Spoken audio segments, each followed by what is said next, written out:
안녕하세요. 오늘 뉴스레터의 주요 내용은 다음과 같습니다. 1. 폴란드는 KF-21 프로젝트 참여. 2. 국산 5세대 전투기 엔진. 한국이 세계 방산 강국으로 떠오르며 주목받자. 인도네시아의 표정이 달라지고 있습니다. 그런 가운데 폴란드 최대 국영 방산업체인 피지제트 시베스천 하바액 회장은 11월 29일 KF-21 프로젝트에 참여해 일정 부분 책임을 맡도록 한다면 영광일 것이라고 하면서 참여 의사를 강력하게 시사했습니다. FA50 생산과 KF-21 개발에 참여하면서 기술을 이전받아 전투기 생산국으로 발돋움하려는 계획입니다.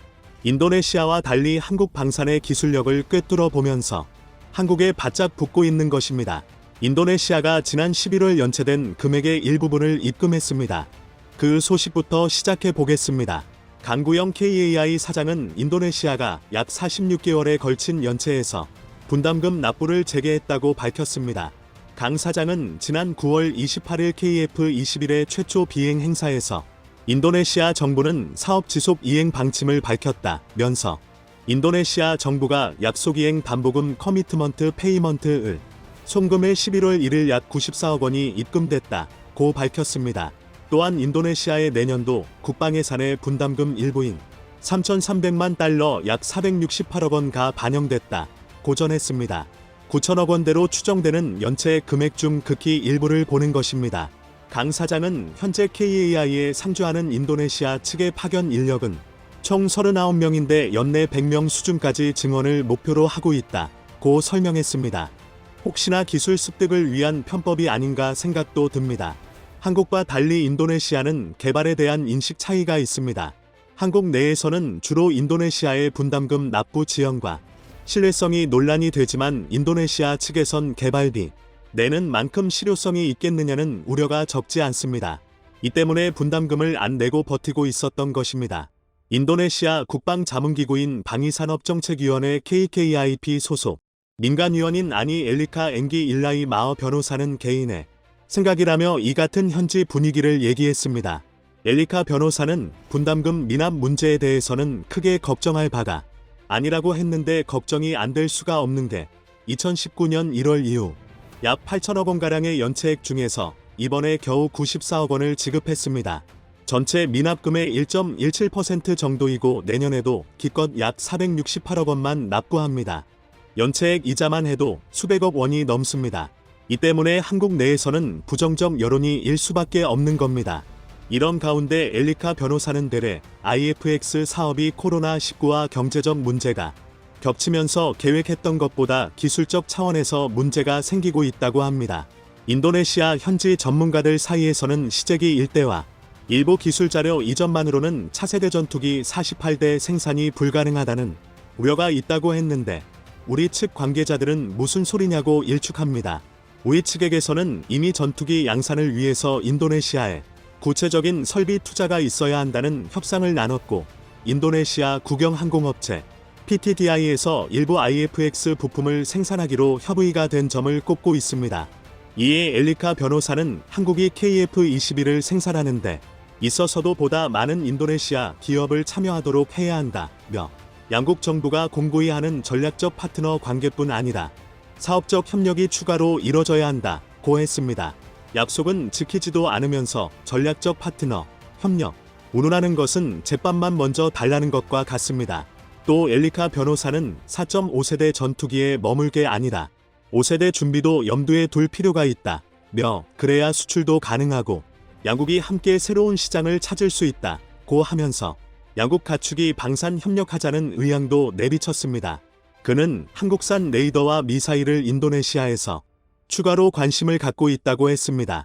이제까지 가만히 있다가 한국이 방산 강국으로 평가받자 돈은 쥐꼬리만큼 내놓고 알자는 모두 달라는 염치 없는 모습을 보이는 것 아니겠습니까? 전투기를 개발하는데 미국은 2001년 F-35 사업 비용으로 개발비 2,330억 달러, 272조 원을 책정했지만 2016년 기록을 보면 사업비 규모가 1조 4천억 달러 1642조 원로 불어났습니다. 유럽도 개발비만 보통 100조 원 이상이 소요됩니다. 그런데 겨우 1조 7천억 정도를 내면서 알짜배기 기술을 갖고 싶어 하는 겁니다. 올해 2월 프랑스는 인도네시아에 대한 81억 달러 약 9조 5,200억 원 규모의 라팔 전투기 42대 판매 계획을 발표했습니다. 미국 국방성 산하방위 안보협력국 DSCA은 인도네시아에 F-15ID 전투기와 관련 장비 등 139억 달러 약 16조 상 무기 판매가 이루어질 것임을 발표했습니다. 모두 수미 안으로 인도네시아 국방부 장관이 총 78대의 전투기를 구입 계약하는 데 드는 비용은 26조 원 상당입니다. 그런 26조 원은 있으면서 1조 7천억 원은 없다는 것과 똑같은 겁니다. 그런데 그 26조 원의 구입 비용을 물론 나누어 내겠지만 인도네시아가 감당하지 못합니다. 2022년 국가 예산 초안에서 국방부에 배정된 예산은 93억 달러 약 10조 9,300억 원인데 이 중 30억 달러 약 3조 5,260억 원 이 군 장비 현대화 프로그램입니다.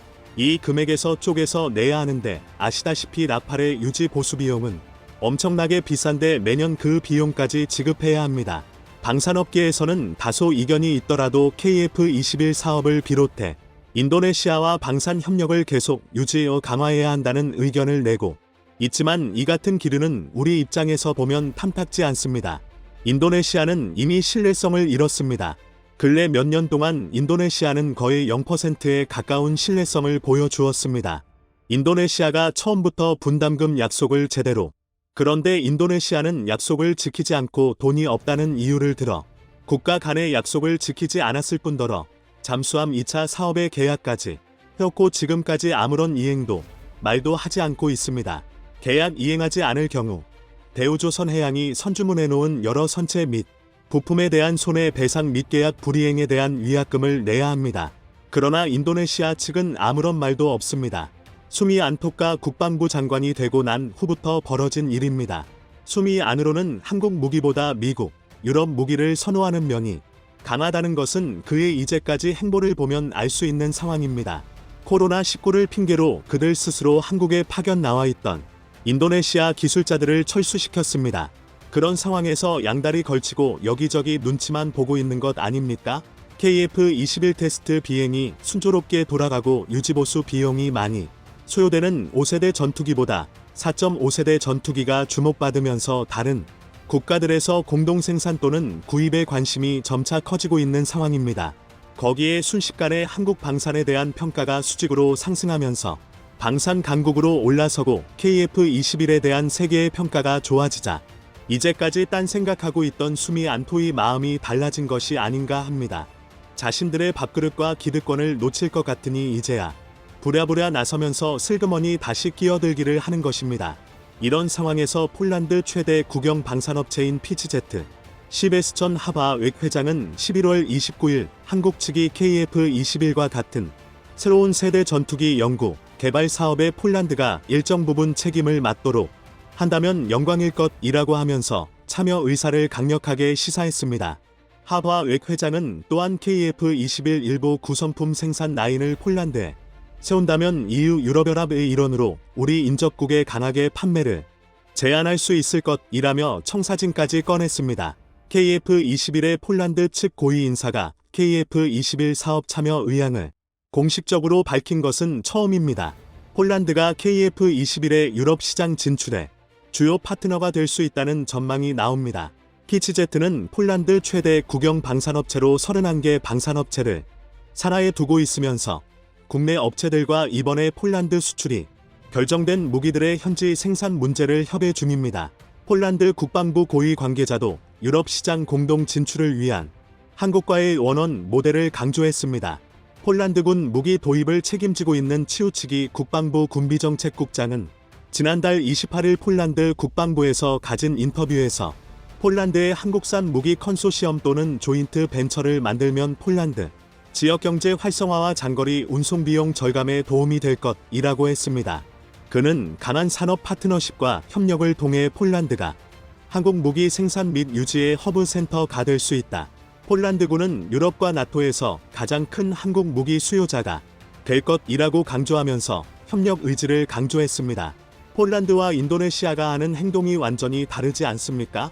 폴란드가 중간에 참여가 가능한지는 모르겠고 또 인도네시아와 협의해야 할 겁니다.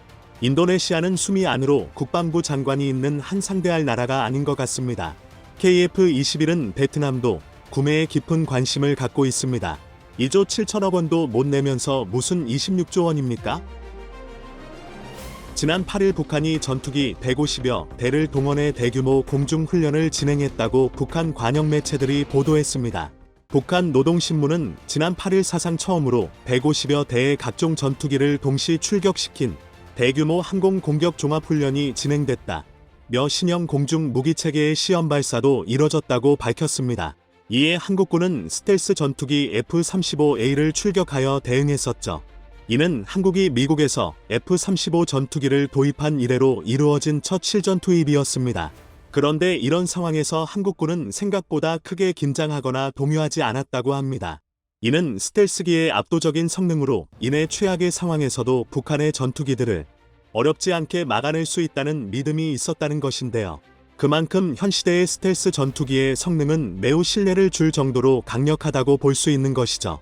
그런데 이런 5세대급 스텔스기를 한국은 앞으로 수입하는 것이 아닌 자체적으로 제작 및 공군에 공급할 수 있을 것으로 예상되어 주목받으며 주변국들을 긴장하게 하고 미국도 놀라게 하고 있다고 합니다. 과거 우리 연구진들은 미국에서 들여온 전투기들을 보안상의 이유로 수리는커녕 만질 수조차 없었습니다. 그래서 현재의 전투기를 개발 연구진들은 과거의 이런 모습에 울분을 토하듯 영일 개발에 박차를 가하며 달려가고 있습니다. 한 해외 군사 매체는 중국과 일본의 전투기 사업을 토대로 한국의 KF-21 전투기 개발 진행 속도가 얼마나 빠르게 진행되고 있는지 비교하는 기사를 냈습니다. 이 매체는 단순히 빠른 것에 초점을 둔 것이 아닌 조립 생산 기술과 전자장비 기술 개발을 중점으로 생각하고 일정이 다른 국가와 큰 차이점을 보인다고 말하며 이 차이점이 앞으로 한국이 중국과 일본을 뛰어넘을 수 있는 가능성이라고 보도했습니다. 만약 나이의 목표대로 KF-21 전투기를 현재 4.5세대에서 6세대 전투기로 진화시킨다면 아시아는 물론 미국이 주도하고 있는 항공시장에서도 가성비 최강의 한국형 전투기가 시장을 장악하는 것도 가능해질 것으로 보입니다. 최근 차이는 이런 근거로 내세울 수 있는 슈퍼 큰 누진 비행 시험을 진행했죠. KF-21 전투기처럼 보통 음속 이상의 속도를 내는 전투기는 평상시에는 음속 이하의 속도로 비행하다. 음속 이상의 속도를 내려면 애프터 버너라는 과정을 거쳐 음속을 돌파하게 되죠. 애프터 버너는 제트 엔진을 통해 연소한 배기가스에 다시 한 번 더 연료를 투입하여 폭발적인 가속력을 얻는 과정으로 빠른 속도를 얻을 수 있는 대신 연료 소모량이 매우 큰 것이 단점입니다.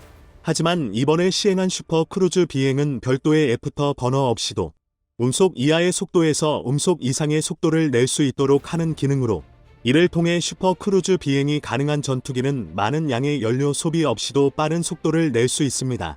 현재 슈퍼 크루즈 비행 시험을 성공한 KF-21 전투기의 경우 마하 2.1 정도의 속도를 낼 수 있는데 이렇게 빠른 속도로 비행이 가능한 이유는 바로 강력하고 효율이 좋은 제트 엔진과 바람의 저항을 덜 받도록 제작된 기체 디자인에 그 비밀이 숨어 있습니다.